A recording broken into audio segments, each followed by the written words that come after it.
saat terjadinya serangan Israel ke wilayah Iran, itu terjadi lebih kurang jam 3 subuh ya. Dan saat itu kita semuanya dalam keadaan tertidur gitu. Dan ketika saat terjadi ledakan, kita mengira itu hanyalah perayaan hari gadirnya di Iran gitu. Mereka hanya merayakan dengan petasan-petasan. Dan kemudian setelah kita terbangun dari ledakan tersebut, kita langsung terkejut kenapa suaranya semakin membesar. Kemudian kita langsung membuka TV dan kita membuka berita, dan ternyata dari berita diberitahukan bahwasannya itu merupakan serangan dari Israel kepada Iran gitu. Dan kita sangat khawatir dan sangat panik pada malam pertama terjadinya serangan dari Israel. Saya kebetulan sekarang sedang semester akhir, sedang dalam penulisan tesis. Kemungkinan akhir tahun 2025 saya sudah selesai. Jadi kalau ikut dievakuasi nanggung gitu ya, sekolahnya mau selesai gitu kan, kira-kira gitu ya? Ya, ikut evakuasi nanggung.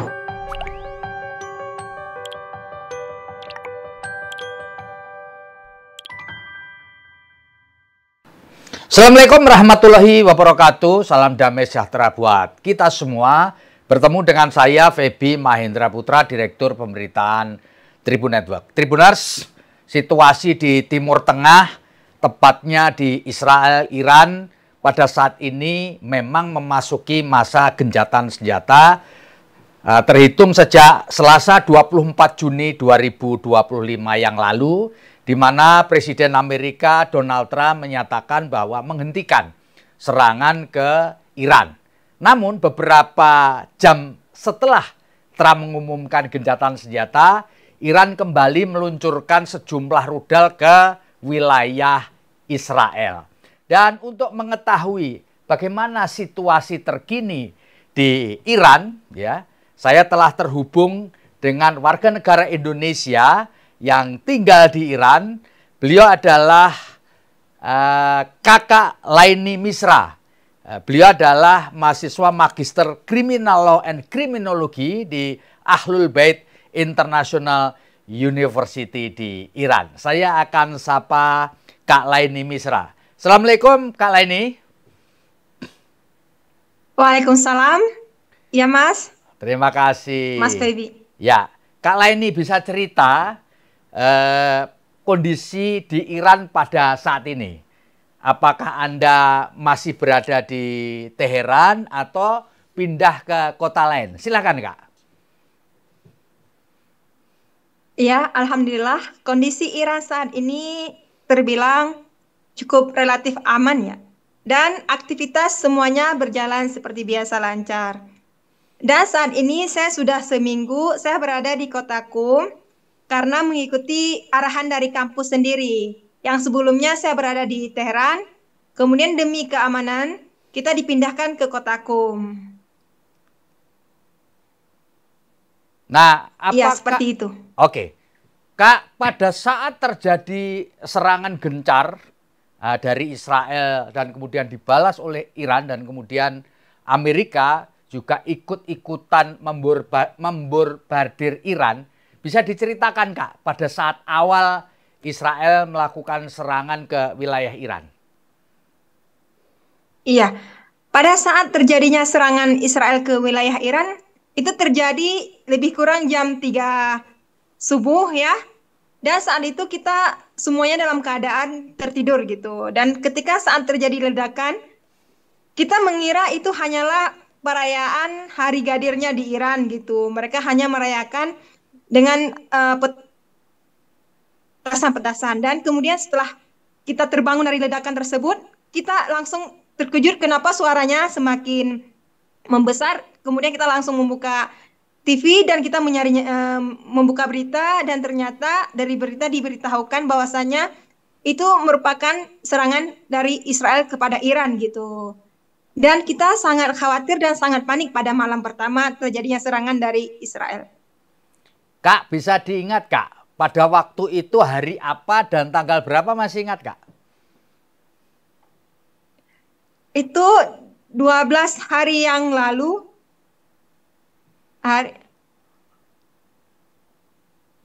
Harinya lupa, Saya kurang tapi ingat ya hari apa. ya, Kak, tadi Iya, kan tadi kan disebutkan bahwa pada hari itu ada satu perayaan ya. Perayaan. Itu bisa dijelaskan itu perayaan apa sih, Kak? Pada waktu malam itu banyak diluncurkan kembang api. Bisa diceritakan perayaan apa itu, Kak? benar. Di Iran itu pada saat itu hari perayaan Gadir namanya, Hmm. yaitu hari raya penting bagi umat Islam Syiah yang memperingati peristiwa penunjukan Ali bin Abi Thalib sebagai penerusnya eh, Nabi Muhammad gitu. Dia hari gadum seperti itu dan mereka merayakannya seperti hari raya seperti itu. Hmm. Jadi pada saat itu ada pelepasan kembang api di udara begitu, Kak ya? Nah, kita mengira itu kembang api. Ternyata pada saat itu mereka tidak, kebetulan di Teheran tidak dirayakan dengan petasan. Kalau di Qum perayaan Gadir mungkin lebih meriah dibandingkan di Teheran. Oke. Kak, bisa diceritakan kepada kita semua, apakah pada saat itu tidak ada sirene tanda bahaya, Kak, ketika terjadi serangan Israel ke wilayah Iran? Iya, pada saat itu tidak ada sirine bahaya sama sekali. Seperti yang kita ketahui, di saat Israel menyerang Iran, sepertinya mereka tidak memberikan informasi apa-apa gitu. Dalam artian ini serangan terjadi secara tiba-tiba. Hmm.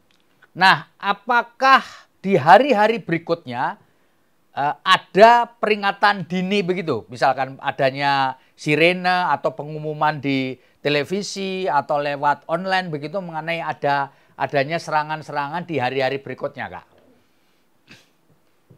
Iya, di hari berikutnya masyarakat Iran sendiri dan pemerintah sendiri langsung mengabarkan untuk tetap menjaga dalam artian bahwa saya mengurangi aktivitas di luar rumah dan tetap stay di rumah seperti itu.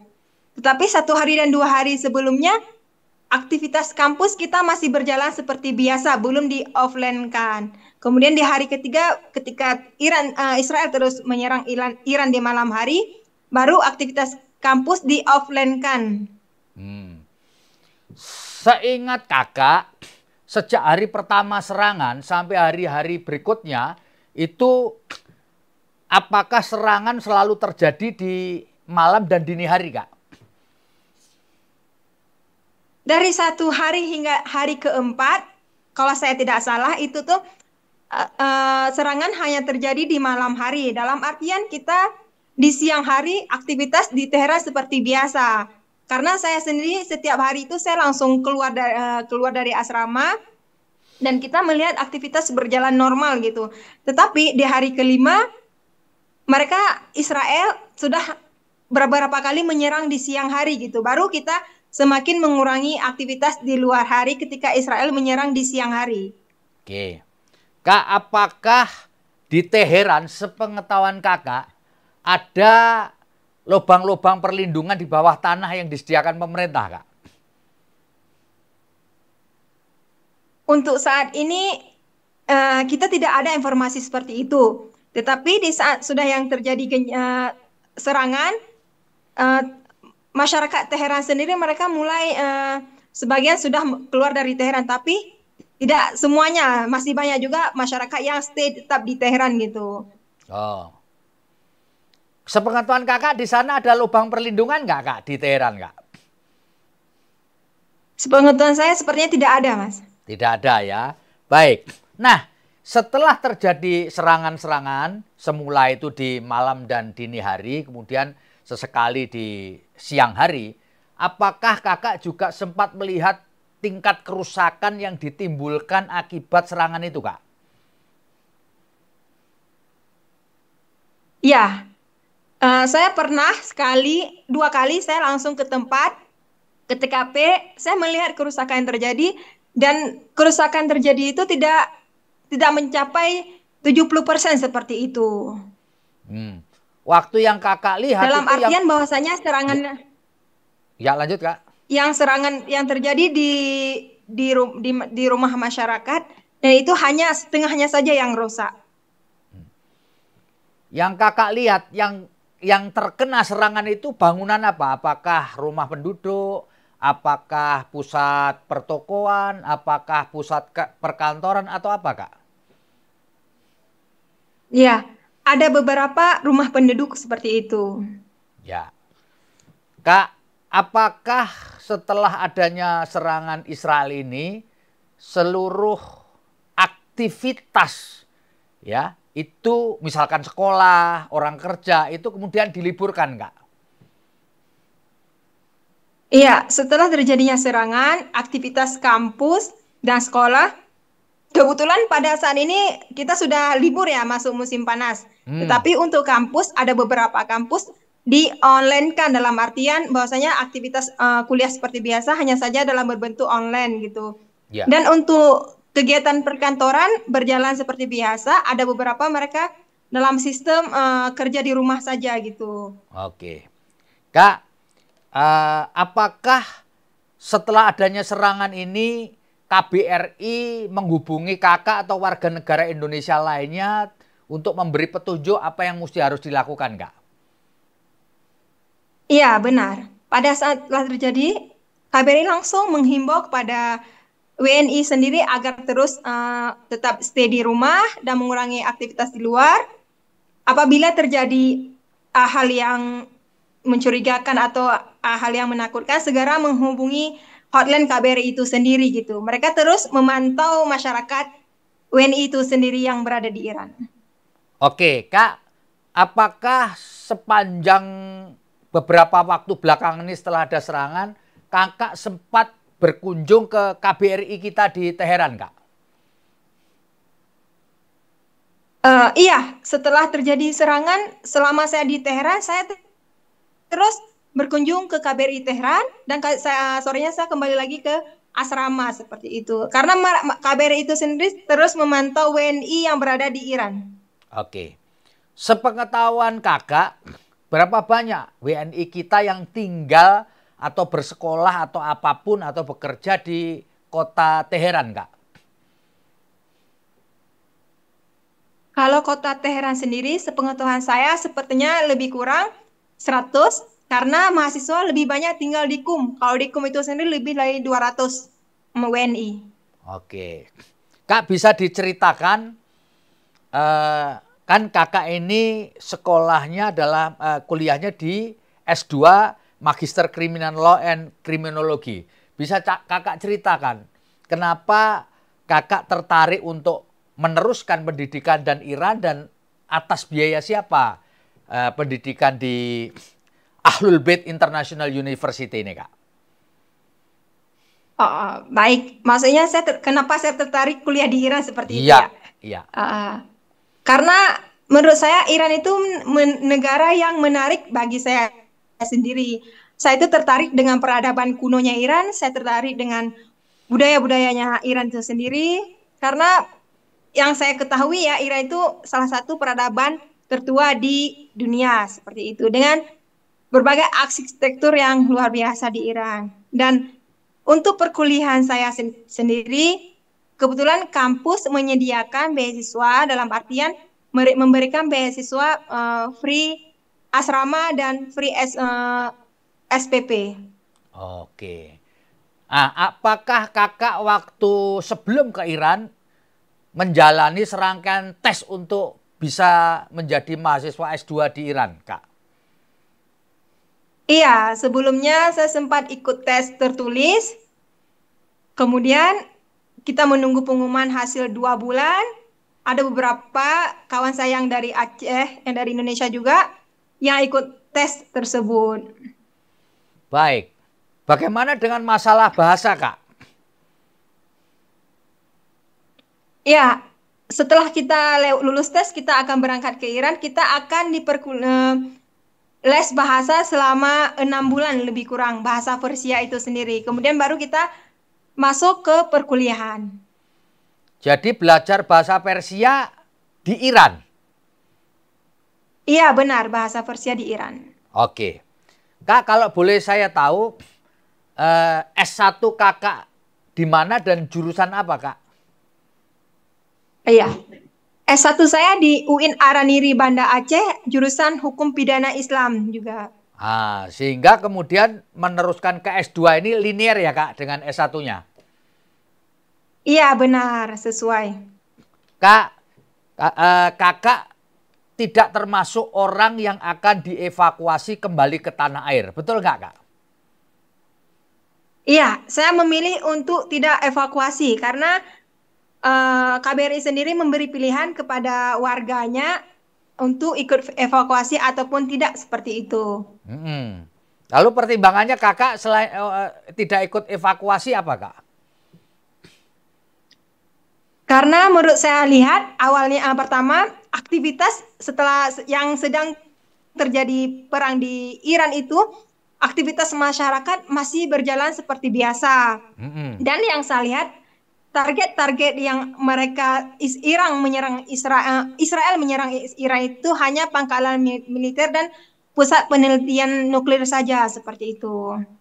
Hmm. Dan apakah Kakak juga yakin bahwa konflik ini tidak akan lama? Ya, saya yakin konflik tidak akan berjalan lama gitu. Kalau boleh saya diceritakan, berapa lagi Kakak perlu waktu untuk lulus S2 dari Ahlul Bait International University ini Kak? Saya kebetulan sekarang sedang semester akhir, sedang dalam penulisan tesis. Kemungkinan akhir tahun 2025 saya sudah selesai. Jadi kalau ikut dievakuasi nanggung gitu ya, sekolahnya mau selesai gitu kan, kira-kira Benar. gitu ya? Ya, ikut evakuasi nanggung dan untuk kembali juga nanggung. Dan banyak pusat-pusat tempat peradaban Iran sendiri yang belum saya kunjungi. Ya.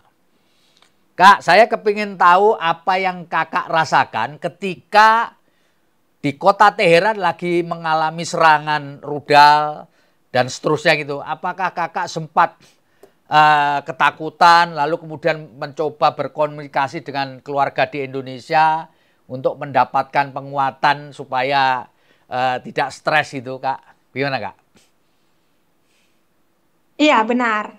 Di hari awal pertama dan kedua itu ya kita merasa stres dan takut gitu. Kita juga soalnya serangannya itu dari wilayah saya tinggal pada saat itu dekat gitu, sekitaran 15-20 menit gitu.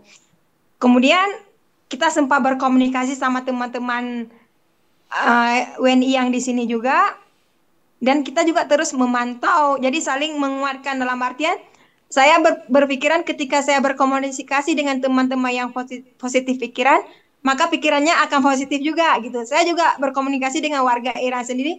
Saya tanya gitu, ini bagaimana selanjutnya seperti apa? Dan mereka memberi respon yang positif. Ini tidak akan terjadi apa-apa. Ini hanya bersifat sementara seperti itu. Jadi inilah yang membuat saya tidak takut. Kak, apakah keluarga di Indonesia sempat khawatir dan menghubungi Kakak? Iya, mereka sempat khawatir saat terus menghubungi saya langsung mengabarkan bahwasanya di sini itu aman gitu. Seperti kemarin 1 minggu sempat jaringan diputuskan oleh Iran itu sendiri dan mereka katanya sangat khawatir dan setelah beberapa hari saya mengabarkan kepada kawan-kawan yang ikut evakuasi, tolong kabarkan kepada keluarga saya bahwasanya saya di sini aman, hanya saja jaringan diputuskan. Nah, jadi setelah itu mereka merasa aman semuanya. Oke, apakah saat ini komunikasi Kakak dengan keluarga di Indonesia lancar kembali? Iya, saat ini karena jaringan sudah dibuka kembali, semuanya berjalan normal seperti biasa. Oke, apakah setiap hari Kakak perlu menyampaikan perkembangan situasi kepada keluarga Kakak yang ada di tanah air? Tidak, tidak. Cuma karena untuk saat ini ketika saya tidak mengabarkan sesuatu kekhawatiran, tidak terjadi apa-apa, berarti mereka berpikir semuanya aman. Oke. Kak, apa bisa diceritakan sebenarnya bagaimana kehidupan sehari-hari orang Iran ya dan bagaimana Kakak berinteraksi dengan mereka baik di kampus maupun di luar kampus, Kak?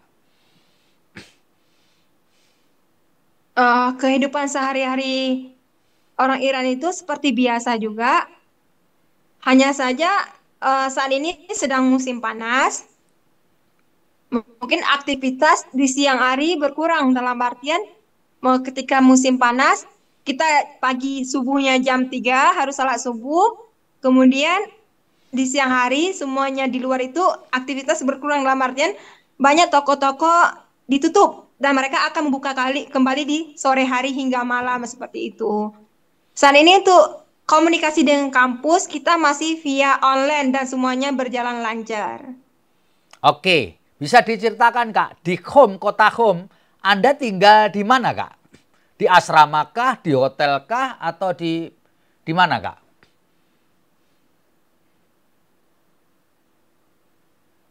Ya, di kota Kum kita tinggal di asrama Ahlul Bait International University sendiri. Oke, jadi Karena tinggal. Ahlul Bait International University punya ada 2 kampus, satu di Teheran dan satu di Kum. Oke, jadi tinggal di asrama dan selama tinggal di asrama ini seluruh kebutuhannya tetap terpenuhi ya Kak, makan, air dan seterusnya. Iya, benar. Kampus terus mensupport seluruh kebutuhan mahasiswa sendiri. Kak, bisa diceritakan apakah terkait dengan asupan atau menu yang tiap hari Kakak konsumsi, apakah ada kendala Kak? Misalkan soal selera, soal Untuk masakan, gimana Kak? Bisa cerita sedikit Kak? Ya benar. Kita lidahnya apa ya? Kita lidahnya orang Indonesia pasti sangat jauh dengan makanan Timur Tengah sendiri dalam artian kita pecinta kuliner, kita pecinta makanan pedas, sedangkan untuk makanan Iran itu sendiri mereka untuk konsumsi makanan pedas sangat minim sekali dan mereka lebih kepada mengonsumsi makanan yang agak asam seperti itu dan makanan mereka hanya seperti tidak ada berbagai beraneka ragam menu seperti yang kita temukan di Indonesia. Kak, apakah Anda sehari-hari makan nasi atau tidak Kak? Di Iran sendiri untuk makan nasi, mereka sehari sekali di siang hari. Dalam artian pagi masyarakat Iran makan nun itu roti, siangnya makan nasi, sorenya makan roti kembali seperti itu. Jadi Kakak hanya makan nasi sehari sekali, mengikuti kebiasaan di Iran itu? Iya benar, Oke. iya benar. Apakah sepanjang hidup 3 tahun di Iran, apakah pelayanan kesehatan di negeri itu juga baik, Kak? Iya, kalau untuk pelayanan kesehatan sendiri di negeri Iran, saya memberi apresiasi ya untuk kesehatan sendiri mereka luar biasa. Karena di sini tuh untuk kesehatan bisa dibilang sangat luar biasa seperti itu. Oke. Banyak orang mengira bahwa setelah diblokade ekonomi oleh negara-negara barat, maka kehidupan sehari-hari masyarakat di Iran itu akan sangat terganggu. Nah, apakah hal ini juga Kakak rasakan? Adanya blokade ataupun kemudian embargo dari negara-negara barat terhadap Iran, Kak? Iya, mungkin kita merasakannya ya karena adanya embargo. Karena dari awal pertama kali saya ke sini ke Iran itu untuk 16.000 rupiah itu sebesar 200.000 rial. Sekarang sudah gratis hingga 800.000 rial seperti itu. Dan untuk kita mahasiswa mungkin dibilang relatif agak menyulitkan, tetapi untuk masyarakat itu sendiri, tapi untuk kebutuhan pokok di sini pemerintah sendiri membantu mensuplai masyarakat sendiri dalam artian untuk makanan sehari-hari. Jadi sebenarnya untuk kehidupan sehari-hari sebenarnya oke saja, lancar saja ya Kak? Iya benar, untuk kehidupan sehari-hari lancar saja karena ada bantuan dari pemerintah sendiri juga. Oke. Kak, ini di penghujung ngobrol kita saya kepingin Kakak menyampaikan pesan lah kepada warga negara Indonesia yang barangkali cukup khawatir dengan situasi akhir-akhir ini akibat konflik bersenjata antara Iran dengan Israel dan Amerika. Silahkan Kak. Iya, baik. Terima kasih. Kita doakan saja semoga semuanya terus diberi kesehatan dan kelancaran dan keamanan yang luar biasa. Seperti itu. Dan untuk saat ini Iran sendiri terbilang kondusif dan sangat relatif aman seperti itu. Tidak perlu khawatir, cukup kita doakan supaya semuanya kembali normal seperti biasa. Apalagi sudah terjadi gencatan senjata. Semoga ini terus seperti ini. Oke, terima kasih Kak atas ngobrol kita dalam kesempatan kali ini. Demikian Tribuners ngobrol kita dengan Kak Laini Misra, mahasiswa Magister Criminal Law and Criminology Ahlul Bait International University. Kita doakan moga-moga warga negara kita yang masih berada di Iran dalam kondisi sehat dan selamat. Sekali lagi terima kasih kepada Kak Laini Misra. Saya Feby Mahendra Putra pamit undur diri. Assalamualaikum warahmatullahi wabarakatuh. Terima kasih sudah nonton. Jangan lupa like, subscribe, dan share ya.